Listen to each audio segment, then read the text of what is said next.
Hey everybody, Uncle Rich here for Who's Telling the Truth. Today is 9/4/15. This is show number 106. I want to wish everybody a happy new year. We're doing this in advance of the new year. And the name of this show is Trump-ism. I know, you guys are going to say, Rich, did you make that up? I don't know. I hope so. I'd like to take credit for it, but I'm sure somebody had to come up with it. And guys, in the last show, I thought I saved the thing. I guess I didn't. But in the last show, we called the show Socialism. And it was show number 104. And so we called the show Socialism. And, we talked about, capitalism, socialism, and communism, but we never mentioned Trump-ism. And that's what we want to do tonight. And guys, I tell you, this is going to be a special show. This show is going to be terrific. It's going to be stupendous. It's going to be colossal. It's going to be the best. It's going to be gigantic. And it's going to be huge. Guys, I tell you, with Trump, everything is bigger than life. It's bigger than life. And primarily, that's what the whole show is going to be on. It's going to be on Trump mixed in with a little Bernie Sanders, and at the very end, we're going to have my favorite, Lawrence Krauss. But guys, something really weird happened the other day, and I want to tell you, I almost started believing in God again. I was driving, I had been blogging with Uncle Joe, and Judy, can you put the Facebook page up there? And I had been going back, there you go. So guys, if you want to get in touch with me on Facebook, I'd love to have your advice, if you got things you want to add or whatever you want to, just get in touch with me on Facebook. And, if you ever want to offer any videos or something that you think I can use on the show, I'd appreciate the help. But anyway, so I'm going back and forth with Uncle Joe, and, we're blogging back and forth. And I came to the conclusion that no matter what I said, no matter how much evidence, no matter how much proof, no matter what I offered Uncle Joe, he wasn't going to accept it. And he was, he's a denier, and he just wants to. He just wants to accept what he just wants to hear what he wants to hear. And I said to myself, if I didn't know any better, I'd almost think that he took an oath or he took a pledge, almost like a pledge of allegiance.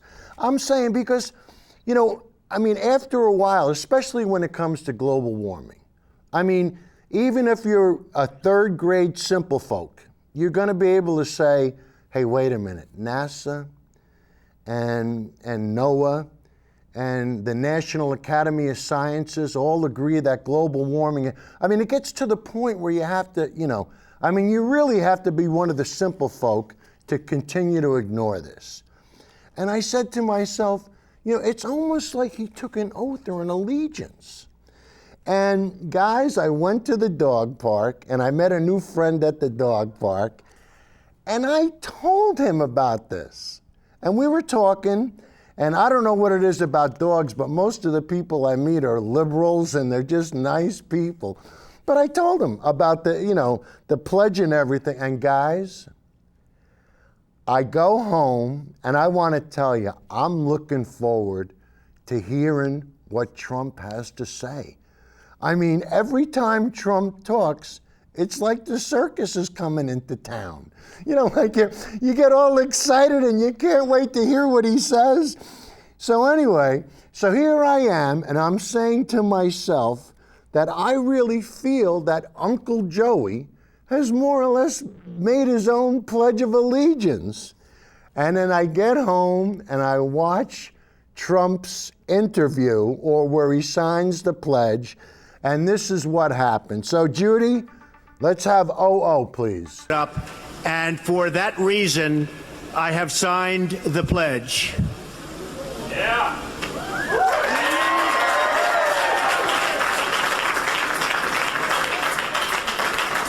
So I will be totally pledging my allegiance to the Republican Party and the conservative principles for which it stands. So, guys, Trump wants to pledge his allegiance to the Republican Party and the conservative principles for which it stands, one nation, under billionaires, with liberty and justice for the people that can afford it. And I mean, virtually that's what's going on here. And I mean, when you deny science and fact, something's wrong. And I mean, these people are so ideology involved that they refuse to accept science, they refuse to accept facts. Uncle Joey's in so deep, and so is Marty and Dave Straight, and I mean, these other buffoons. And I feel, I feel sorry for them, but not as much as I used to, because you know what? Now they're being willfully ignorant. I mean, it's gotten to the point where when you want to ignore the science, you're willfully ignorant. And guys, the next clip we're going to show, and like I said, I look forward to listening to this guy because I can't wait to hear how he's going to make a fool out of himself next. So, Judy, I bet you that I'm not the only other person that's addicted to Trump. So let's prove it. I'm a news anchor, and I'm addicted to Donald Trump. There are so many real issues. Income inequality, climate change. But when Trump says something like, breastfeeding is disgusting, I can't help but dedicate my entire cable news show to it. Donald has ruined our family. When our son came out of his coma, my husband couldn't make it because he said he found the scoop of a lifetime. Turns out the scoop? Trump claimed Heidi Klum's not as hot as she used to be, but still's pretty hot. I want Daddy to report real news again. He used to say important things on TV. When he talks about Trump, I feel sad. He doesn't look at me anymore. I got so desperate, I even fixed my hair to look like Trump's. When that didn't work, I tried substituting Trump with other candidates who might have a chance. He just looked at me and said, "We don't have time to discuss losers. China's beating us, Mexico's beating us, South Korea's making all the TVs. I just want my husband back." Yeah, Donald Trump takes some chubby white kids on a helicopter ride, and I report on it. It feels good, man. Better than any sex I've ever had. And you know what? For the first time in a long time, I know exactly who I am. And I know exactly what I want to do. I want to report nonstop on Donald Trump's belligerent narcissism. There's no way he's gonna win. I've been doing this for years. He's got no shot. You know what? You guys have been a big help. I really appreciate this. I'm gonna go use the little boys' room. Thank you so much. Don't let him leave. Hey, come on! I need to report on Trump! He just blamed Katrina on the Mexicans. Oh my God, he's up 30%. You know that doesn't matter. You don't matter. Guys, I'm telling you, that's how I am. When I hear he's coming on, it's like the circus is coming to town. You know, you want to run along, with the clowns and all. I'm telling you. But wait a minute. We're not the only people that are going to have fun. There was a White House press correspondence meeting where, they roast each other. And I want to tell you, President Obama had more than his share of fun with Donald Trump. So guys, this is the way this whole show is going to go. So let's keep enjoying ourselves. Judy, let's have number 2. It is wonderful to be here at the White House Correspondents' Dinner. What a week. As some of you heard, the state of Hawaii released my official long-form birth certificate. Hopefully, this puts all doubts to rest. But just in case there are any lingering questions, tonight, I'm prepared to go a step further. Tonight, for the first time, I am releasing my official birth video.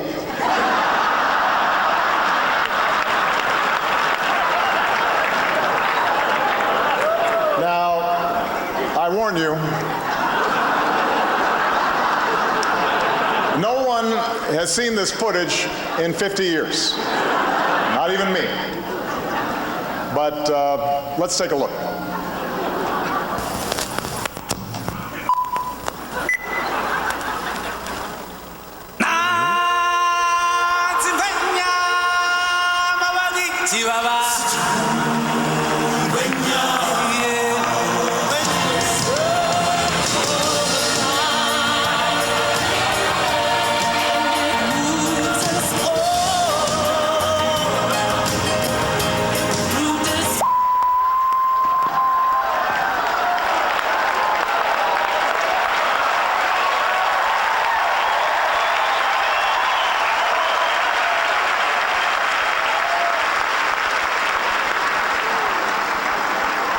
Oh well, back to square one. I want to make clear to the Fox News table, that was a joke. That was not my real birth video. That was a children's cartoon. Call Disney if you don't believe me. They have the original long-form version.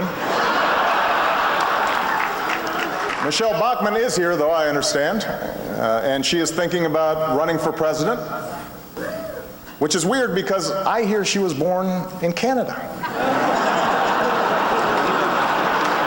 Yes, Michelle, this is how it starts.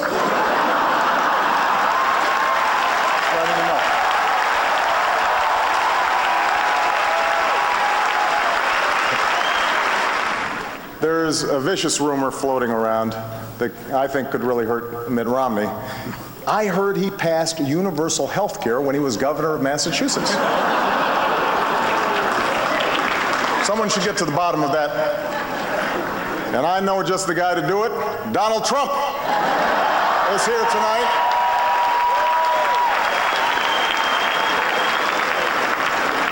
Now, I know that he's taken some flack lately.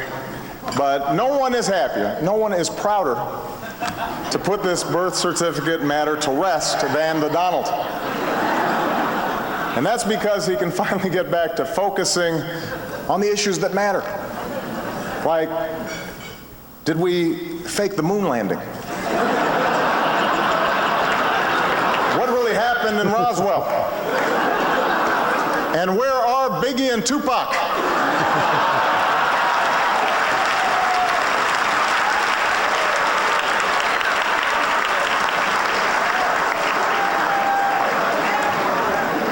Kidding aside, obviously we all know about your credentials and breadth of experience. For example, no, seriously, just recently in an episode of Celebrity Apprentice at the steakhouse, the men's cooking team did not impress the judges from Omaha Steaks. And there was a lot of blame to go around, but you, Mr. Trump, recognized that the real problem was a lack of leadership. And so ultimately you didn't blame Little John or Meatloaf. You fired Gary Busey. And these are the kind of decisions that would keep me up at night.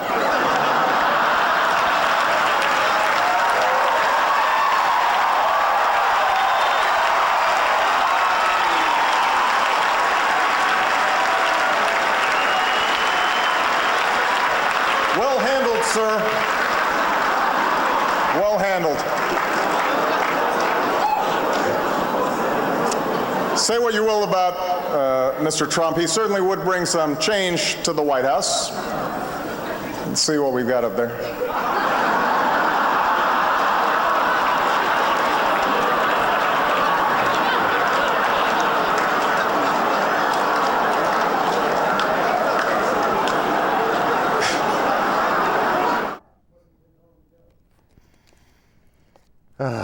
The hits just keep coming. You know, I mean, I'm telling you, he's a lot of fun.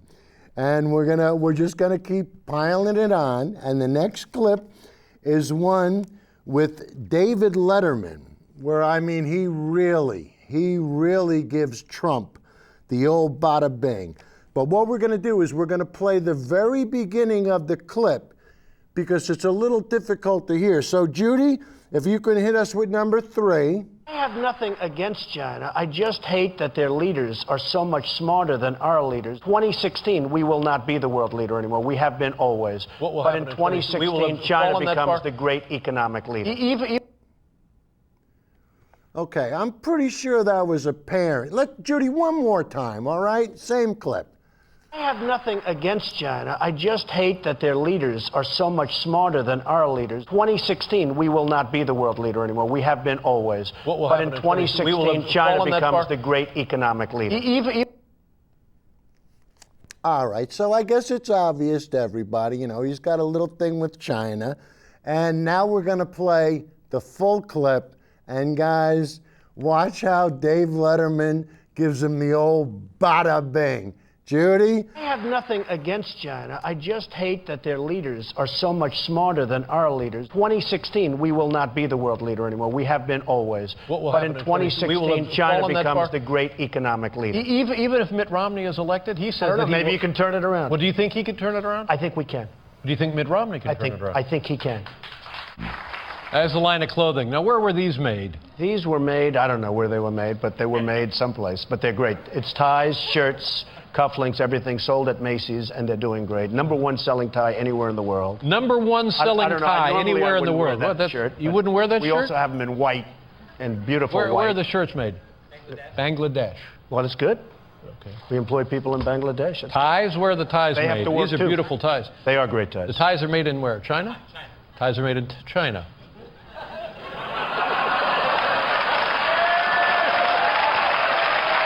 I'll tell you, and you know what, David, in all fairness, I've been very open about that, and not all of them, by the way, but I've been very open about that. Are you okay? Is the No, chair I'm was fine. made in China. Yeah, I know. The chair was made in China. The chair was made in China. You buy that at Macy's, by the way. Let's just shut down the Donald Trump factory in Beijing. I would love to. And we'll put up a tie factory in Jamaica, Queens. I love it. And we'll make the Donald Trump tie. No, he's got no sense of shame. You know, he sat there with that cocky look on his face when he got caught with his hand in the cookie jar. And you think he could have reversed things right then and there. You know, when Letterman said, why don't you open up a tie factory in Bensonhurst, Queens, and put the local people to work? You know, guys, I had a problem with my internet, with Comcast. And you know, I had to get on the phone with them. And the guy that I was on the phone with was from the Philippines. And I was bitter about the fact that I'm calling somebody in the Philippines to discuss the problems with my internet. Why isn't somebody that lives in the United States answering the phone call? So anyway, I end up going down to Comcast, down to Xfinity. And I said to the kid, I said, are you sure the router is the problem? And he said, definitely. And I said, I think we bought the router. He said, no, it's our router. Bring it down and we'll give you a new one. All right. I go down there, I get down to Xfinity, and they tell me, no, this isn't our router, this is your router. And I want to tell you, I was angry. I had the ticket number and everything. And I said, you know, guys, I really resent the fact that this work is being farmed out. Why? So a corporation can make a little bit more money? Comcast wants to put the profits before the people? Is this the way they want to do business? I mean, how much more money could it cost to pay somebody that lives in America to pick up a phone and answer questions? How much more could it possibly cost? I mean, and these are the type of questions we have to start answering because it gets ridiculous. And I think you're going to see the middle class is disappearing. And we're going to continue to prove that tonight. All right, now the next clip, we're going to show you, we just showed you that Trump loves China. And I want to tell you something, guys. Somebody did us a real favor the way they put this next clip together. So just to prove that Trump loves China, Judy, number 5. Let's say China. China. China. China. China. China. China. China. China. China. China.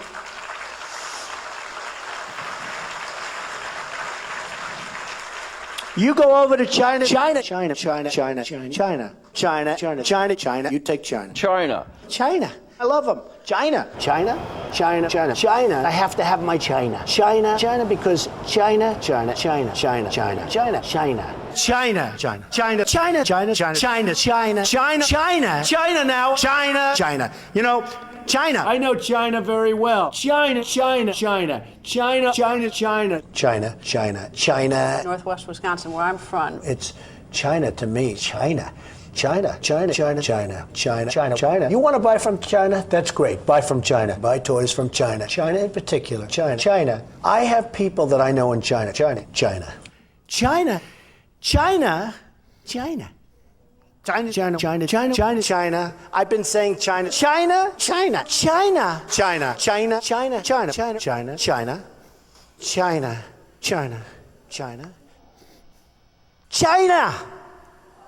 Let me ask you about China.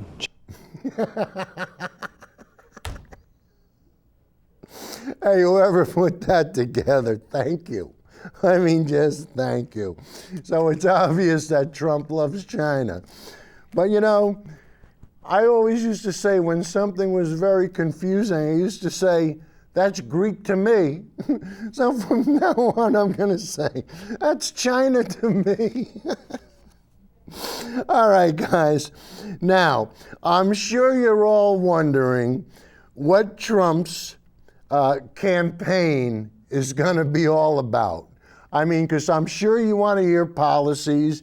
You want to hear how all these different things are going to get done. And the next clip is going to explain, it's a clip from Jimmy Kimmel, and it's going to explain how Trump is going to accomplish everything. So, Judy, let's have number 6.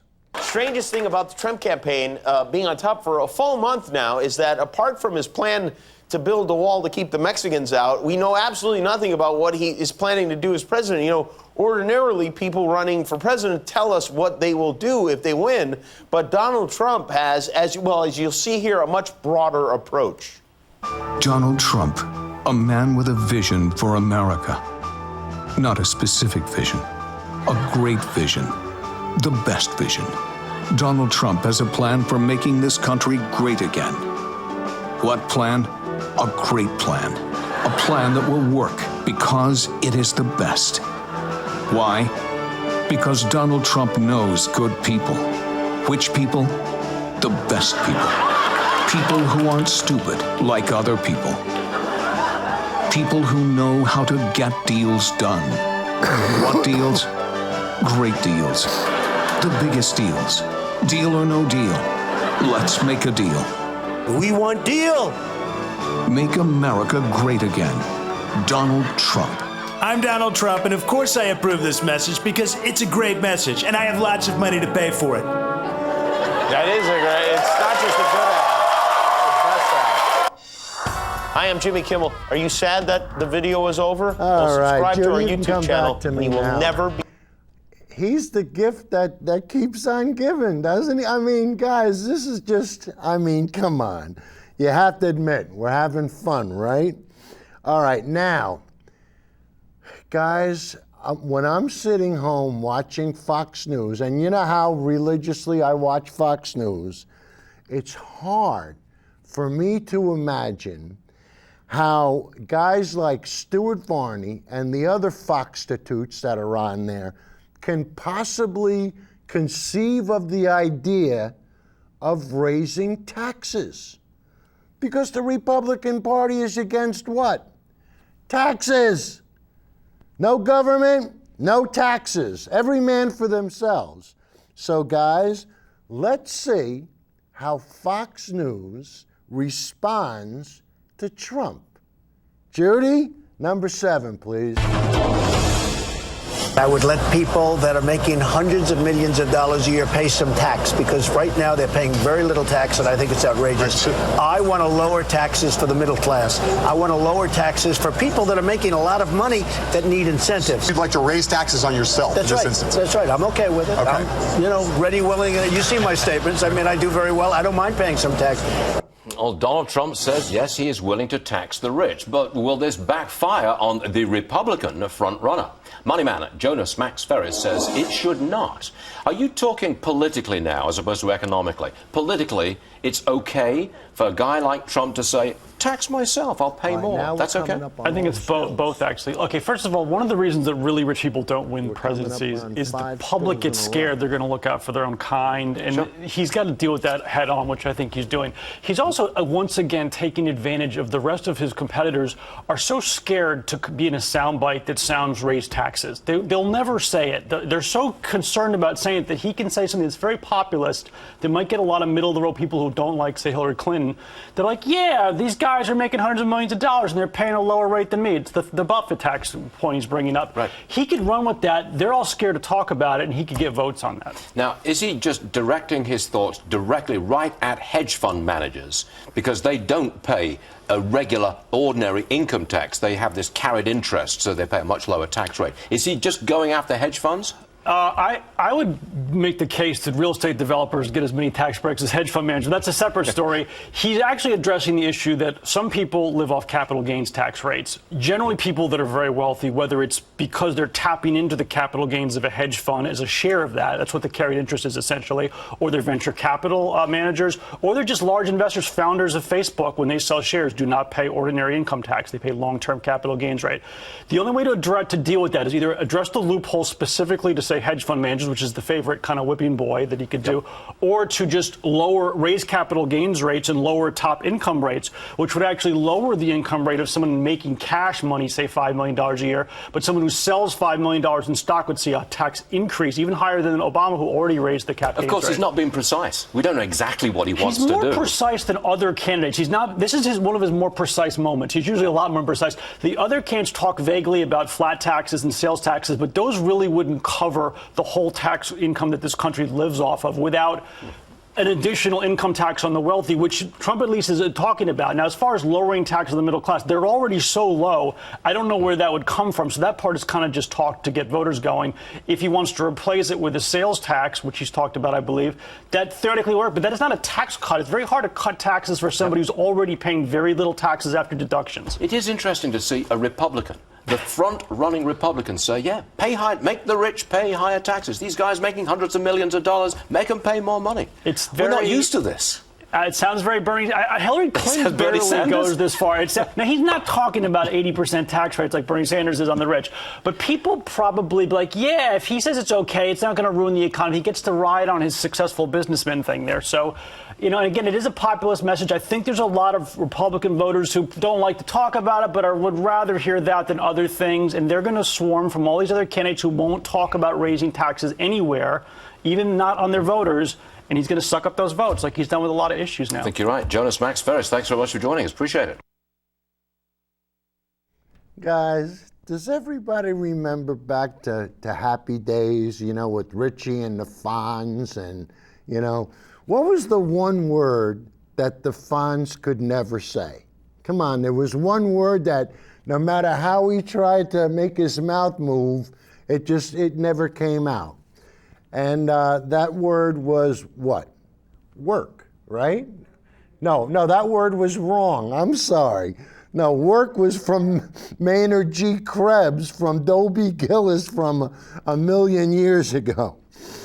But guys, You know, what's the one word that you'll never hear from Republicans?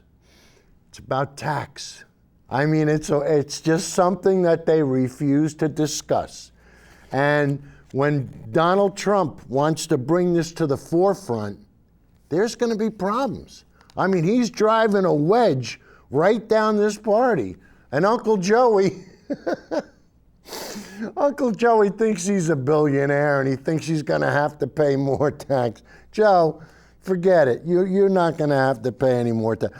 But speaking of Uncle Joe, we're going to show you a still now. And this is a cartoon still, so he can get the idea. So, Judy, can you bring up number 8 now? We'll share this with everyone. Isn't this cute, guys? What would happen if the richest people in the country were asked to pay a higher tax rate? They would still be the richest people in the country. Right, Joe? All right, Judy, let's move ahead to the next one.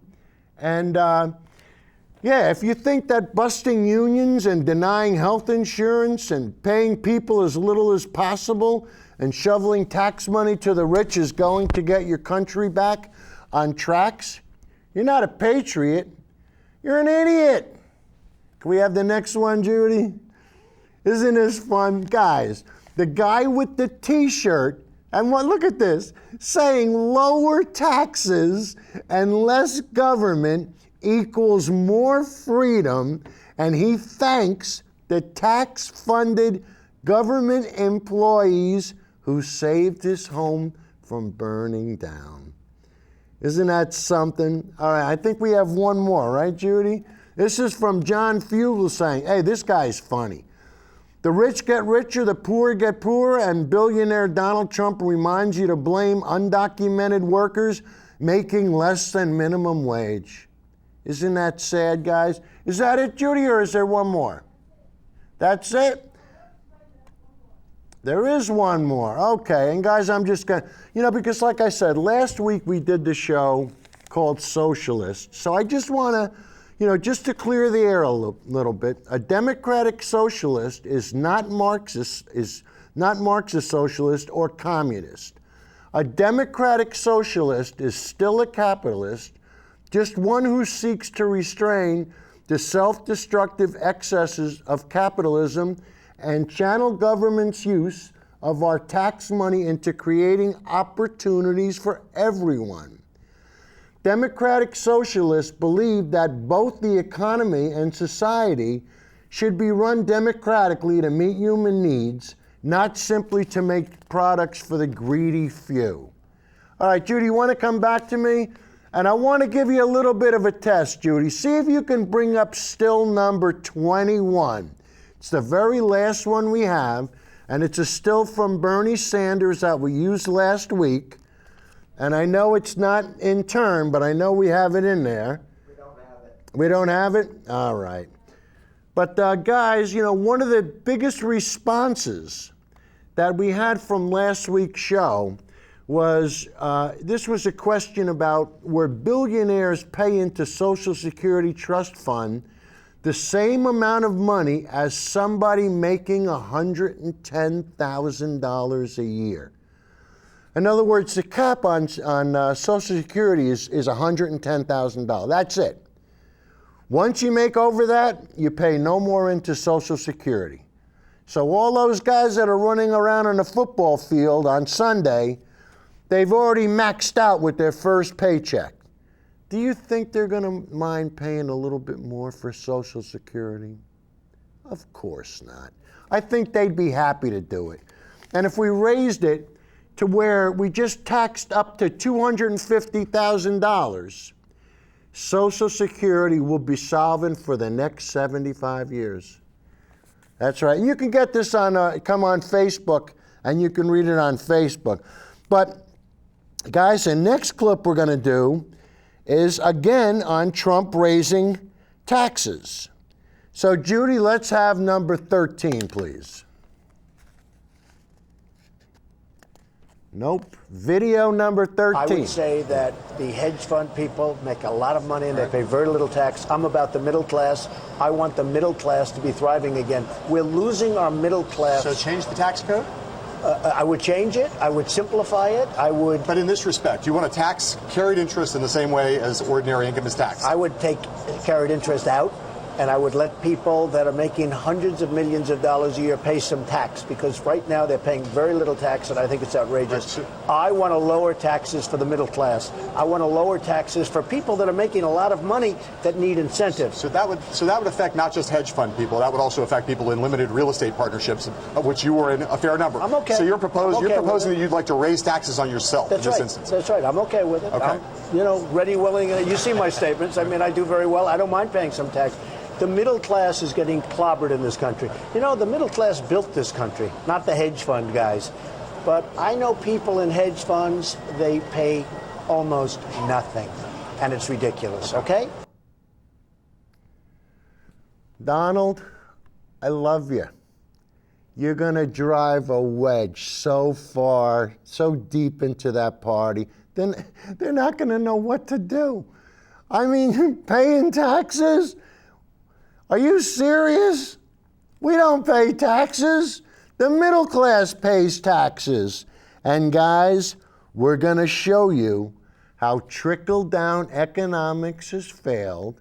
And I want you to pay close attention to the chart. And this is Bernie Sanders at his best. I mean, it just doesn't get any clearer than this. So listen carefully and look at the chart, and you can see how the top 1% has screwed the middle class since 1960. So Judy, even more hit it. Fragile. Mr. President, let me show you an incredibly revelatory chart. And this chart talks about distribution of average income growth during expansions and what the bottom 90% received versus what the top 10% of families received. And we go back from the period of 49 to 53, 54 to 57, 58 to 60, 61 to 69, 70 to 73, 75 to 79, 82 to 90, 91 to 2000, 2001 to 2007, 2009 to 2012. That's the last information we have. And what this chart shows is that in the last 3 decades after World War II, the vast majority of Americans did well when the economy did well. This is the percentage of new income that went to the bottom 90%, and this is what the top 10% got. They did okay. 10% did pretty well. They got 20% of all new income. But the bottom 90% got 80% of the income. And then 54 to 57 went down a little bit, but the bottom 90% did pretty well. Bottom 90% did pretty well. Bottom 90% did pretty well. Bottom 90% begins to do less well, but they're still getting a majority of the new income. Whoa! What happens in 1982? Well, Ronald Reagan is president, and the good news is we are into trickle-down economics. And here it is. And this chart tells it all. This is what the top 20% got. This is what the top 10% got. This is what the bottom 90% got. And here we are in the last number here, where we are today. And lo and behold, the top 10% gets it all. Gets it all. And frankly, this is a metaphor. This is an example of exactly what trickle-down economics is all about.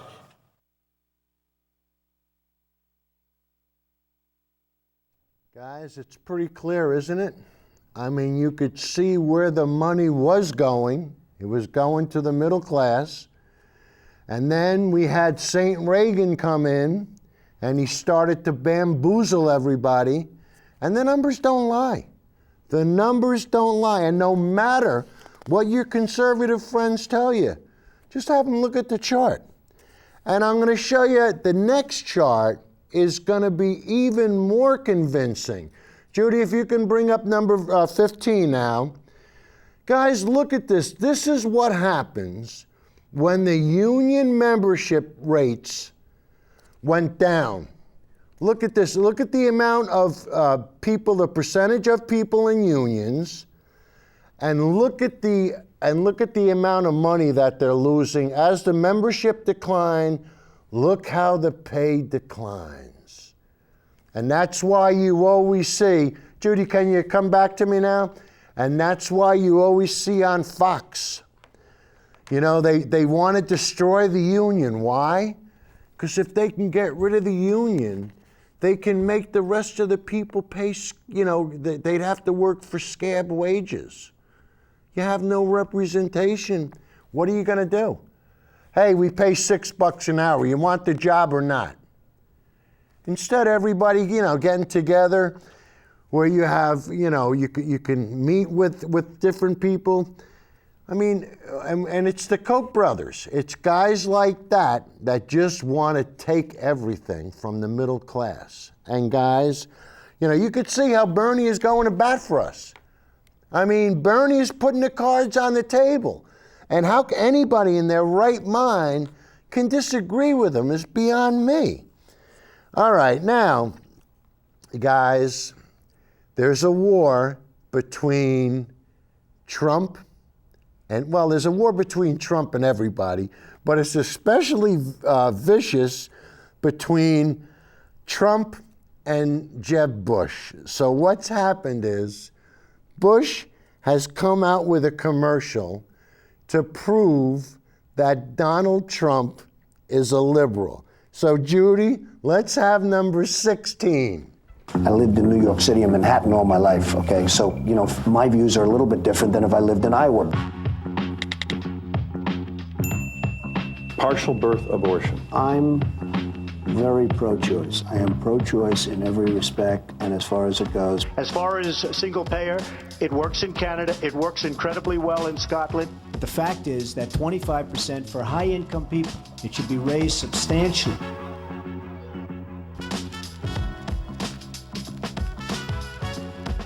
Who would you like representing the United States in a deal with Iran, with this regime there? Well, I think Hillary would do a good job. Hillary Clinton, I think, is a terrific woman. I mean, I'm a little biased because I've known her for years.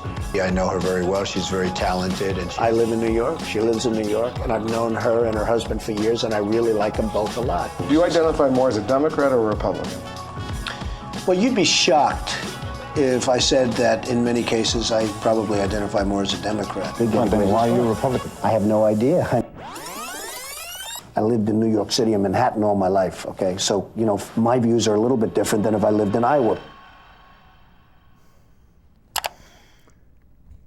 You know, guys, my wife really doesn't watch the show a lot. I mean, she did watch the last show on socialism. Oh, yeah, we got the thing. She did watch the last show on socialism, and she said, Rich, it was very well done. So hopefully you'll say the same thing about this show. But, you know, you see the infighting and how they're attacking each other. You'll never hear that from Bernie. He just he's not going to fight. He's going to talk about the issues. But we're going to play a part of the clip that we just saw, which is Jeb's attack commercial. And this is very short, but I want you to see once again what Trump had to say about the single payer, everybody going to Medicare. So Judy, let's have number 17. As it goes. As far as single payer, it works in Canada. It works incredibly well in Scotland. The fact is, guys, you heard it there, right? He approves of it. Man, are they all. Man, I'm telling you, this crap don't float in the Republican toilet. They ain't gonna like this. And just to prove it, now we got a clip from Bernie, and Bernie explains it. And listen how carefully and thoroughly he explains it. I mean, even the simple folk, Marty, Dave Straight, Joey, even these guys are going to be able to understand what Bernie is saying. So, Judy, hit it. So the goal is to guarantee health care to all Americans as a right, as virtually every other major country does, and then do it in a cost-effective way. A lot of ways you can guarantee health care to people. Do it in a cost-effective way. The best approach to my mind, the end result would be, in my mind, a Medicare for all single-payer program administered at the statewide level. Kind of a variation of what goes on in Canada. Last question. Sure, quick. And you would pay for that how? With a tax increase? Yes. Well, but here's the point. I mean, this is where, because I've been the subject of these ads. Yes, of course, taxes would go up to pay for health care, but you know what would go down? Private insurance. You would not be paying private insurance. So if I said to you, well, you're not going to pay, Blue Cross $12,000 a year, but you're going to pay $10,000 more in taxes, are you going to be crying? No, that's a positive for you. What distinguishes us, all of the healthcare systems around the world are different. They really are. Canadians, very different than the British, different than the Scandinavian model. But the one distinguishing factor in our country is that we allow private, for-profit health insurance companies to play a major role. That distinguishes us from every other country. And I think explains why we spend so much for relatively little value.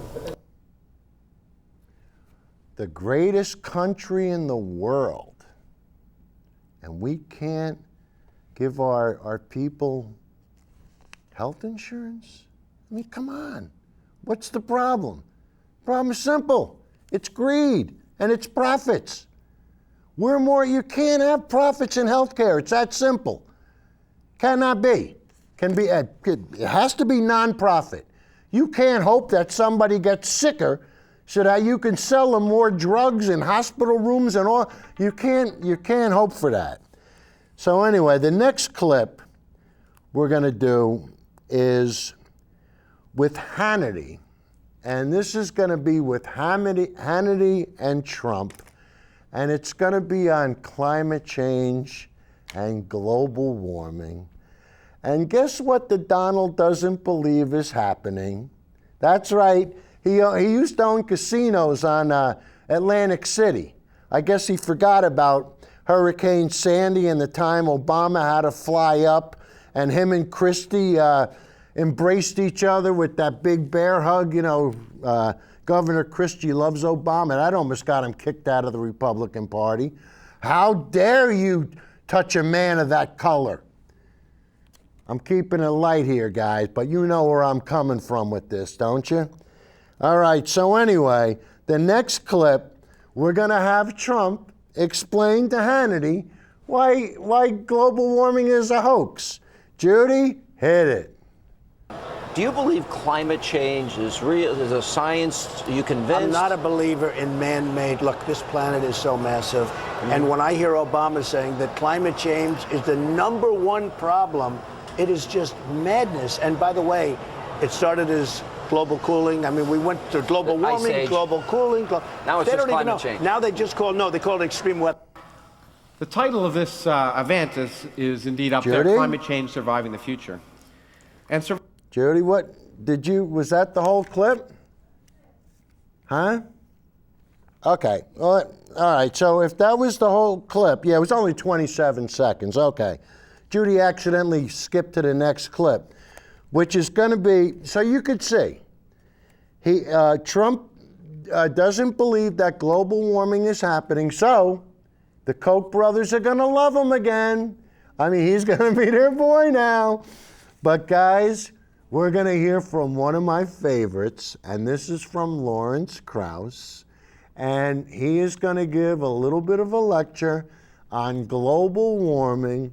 And when you hear one of the brightest people in the world, and remember, we showed you he was Humanist of the Year for 2015, so I'm not sure how much time we have left, but this is a long clip, so what we're going to do is we're going to let the clip play, and then we're going to come back with about 30 seconds and we'll run the credits and I'll say my goodbyes. So Judy, let's hear from my favorite, Dr. Lawrence Krauss. The title of this event is indeed up there, Climate Change, Surviving the Future. And surviving the future is very important. I have several hats, and one of them I'm proud of is I'm chair of the board of sponsors of the Bulletin of the Atomic Scientists, which was founded in 1946 by Robert Oppenheimer and Albert Einstein to warn the public about the dangers of nuclear war.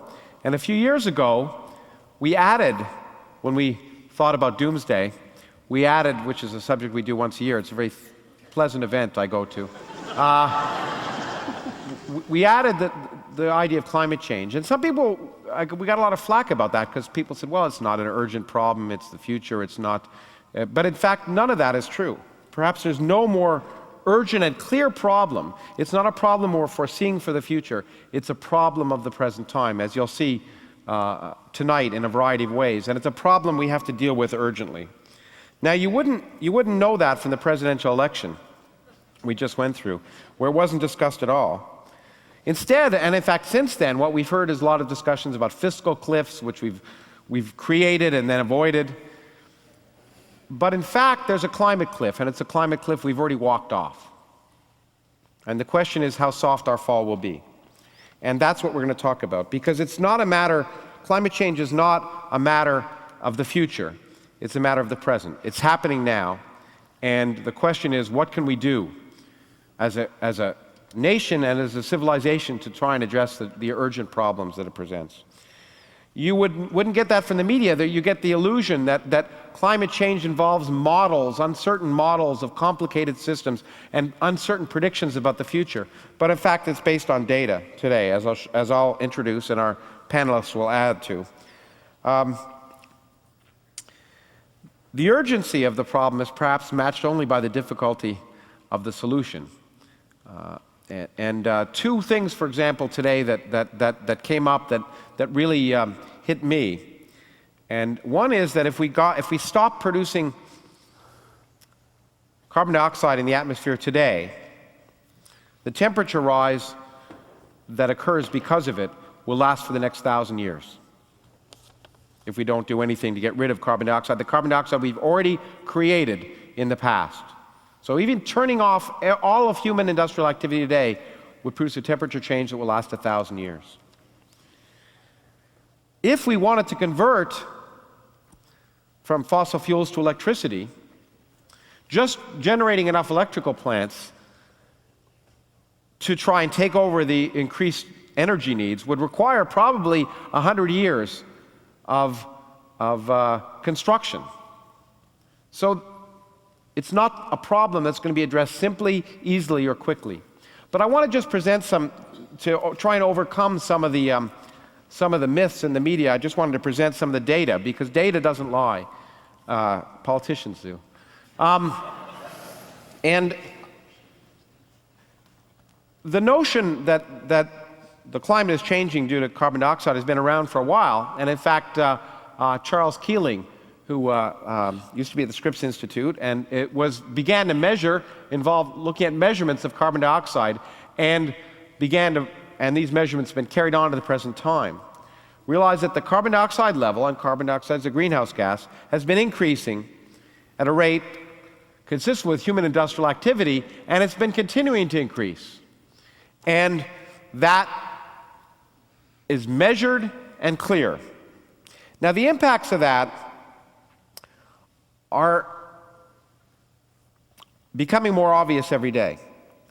But for those who say, well, you know, the climate change is kind of natural and it's not related to carbon dioxide, we know carbon dioxide is already having other effects, not just global warming. For example, if you pump up the amount of carbon dioxide in the atmosphere, more of it gets dissolved in the ocean in the form of carbonic acid and turns the oceans into more acidic levels. And in fact, you can see it here, but I think in the next slide you can see a little bit better. The oceans have been already, during the same period as the carbon dioxide has been seen to be raising, have already become more acidic. And as they continue to be more acidic, eventually coral and anything with shells, which in fact dissolves in that acid, calcium carbonates will dissolve in it, will go away. And at some point in the foreseeable future, the oceans will not support the kind of shell life that they now do. The oceans have already begun to enter Oceans 2.0, but so is the Earth. The Earth is, the response to the increased carbon dioxide in the atmosphere is already apparent. And it's apparent in a number of ways, and for a long time people have been worried about the ice loss of the Greenland ice sheets, because of course if all of the Greenland ice sheets melted, it would change the water levels on the Earth by meters. But it's already been measured again from 2002 to 2005. You can already see it. But as I'll talk about, it's been getting worse. It's increasing. The ice loss in Greenland is increasing, and recently it's become clear that also the ice sheets in Antarctica are also melting at an increasing rate. That's data, not predictions. And people worry about what may happen if you look at the ice sheets in Greenland, because of course a lot of this can be nonlinear. As the ice melts, water flows down. Water provides a lubricant underneath some of the ice sheets, and you might get catastrophic melting at certain points. That's, of course, a prediction. That's a possibility. But it's a possibility. The very fact that it's a possibility is something we should be worrying about, in my opinion. Sea levels are predicted to rise, but they're actually rising. It's not as if it's just a future problem. Sea levels have already been rising, and as I'll mention later, have already been, since the 1990s, have already risen half an inch. Now, the rising sea levels are already causing problems, but what worries me is something a little bit more. And the fact is we also have data on the history of the Earth and the climate variation that has taken place before people. And by looking at Antarctic ice cores, we can try and measure both the carbon dioxide in the atmosphere and the temperature and use physics models, in a sense, to try and explain, understand the temperature variations that have taken place. So this is 400,000 years ago all the way to the present. And you can see that there have been variations in the temperature by several degrees. The interesting thing to me is that the calculated temperatures, based on the same kind of models that are predicting the future, fit the data very well. But what's important is during this entire period, essentially, the carbon dioxide levels didn't approach what we have now. And independent observations of sea levels during this period, from the Red Sea, during the same period of climate variation, show that sea levels didn't just change by inch. Guys, you see what Dr. Krauss said? Data doesn't lie. Politicians do. And, you know, we don't use climate models. We measure, and we measure the carbonic acid in the ocean. We measure the ocean acidification. We measure the oceans that the sea levels are rising. We measure the temperature of the ocean. These are all things that verify that global warming is real and happening. And guys, I want to thank you, and I tell you, I hope we all learned something tonight. Because I tell you, Trump is a fascinating character, and I think the more you listen to him, the more you're going to say, wait a minute, I think this year it's time to vote Democrat, because I can't deal with these Fruit Loops anymore. So guys, it was a pleasure. Judy, are we close? We'll see you next week, guys.